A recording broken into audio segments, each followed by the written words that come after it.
Ituturo ko po sa inyo mga kaidol, tuturuan po tayo paano gamitin yung ating itong sound card. Gamitin yung sound card. Kunin natin dito sa ating iPhone Pro Max. iPhone 12 Pro Max. Ito yung ating So paano natin i-connect dito sa ating sound card. So limbawa mga kaidol, mag-live tayo sa Facebook, sa YouTube, o kaya mag-record tayo ng kanta. So, tuturo ko po nyo paano tayo mag-set up ng sound card gamit itong ating iPhone. So, ini iPhone ha. So, ito yung ating sound card. So, kailangan nakakonect na tayo dito. Ito yung wire na to. Yan ang gamitin natin. Lagay natin dito sa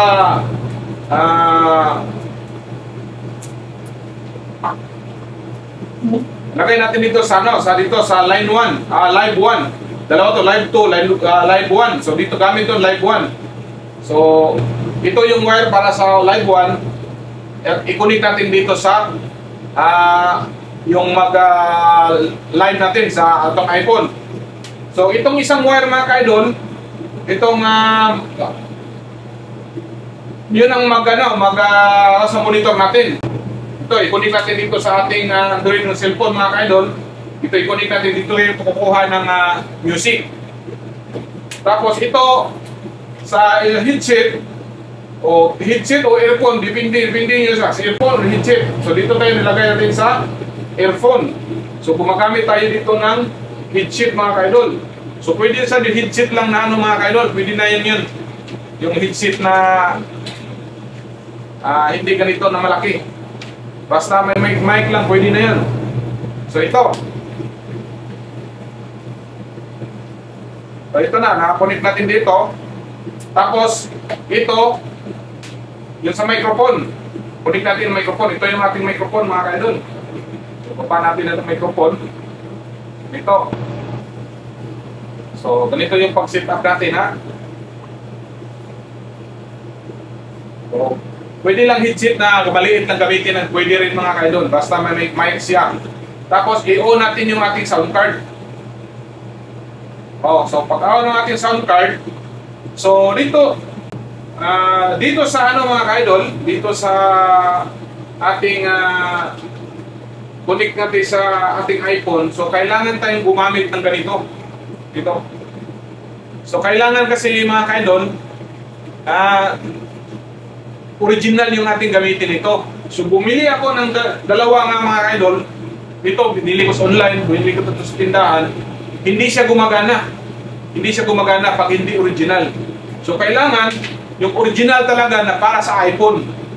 So kahit anong iPhone. So itong gamit ko iPhone Pro Max.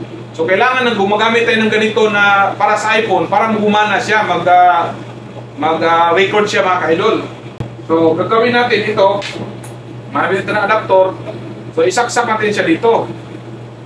Ito. Ganito na po yung niya. So yun ang ating gamitin sa pag-record mga kaidol kung gumagana ba yung natin. So itong ating Android na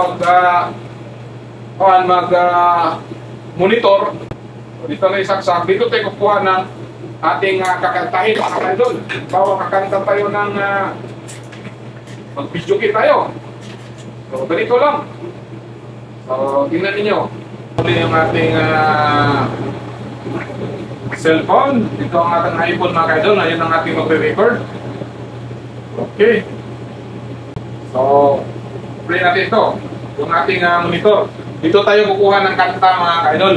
So, pakita ko po sa inyo kung gumagana ba siya mga kaidol. Okay. Tingnan nyo mga kaidol. Inig-sidlak sa adlaw sa sayo sa kabuntagon. Masudpunta ang kapahong ning kalibutan. So, ito po yung itong microphone. Hidayan-dayan sa nahigmata ng kalanggaman.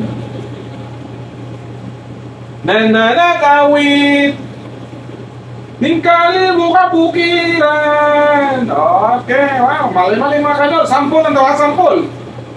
So ito yung mga stinger ng mga kaidol. So ito mga tawa-tawa. Ito. It's okay.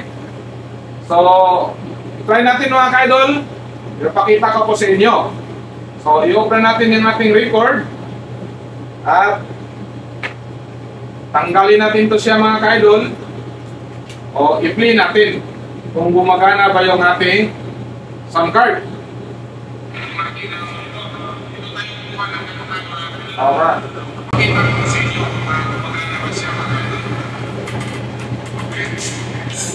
Okay, gumagana na mga ka-idol. So ito na, nakalive siya. Oh.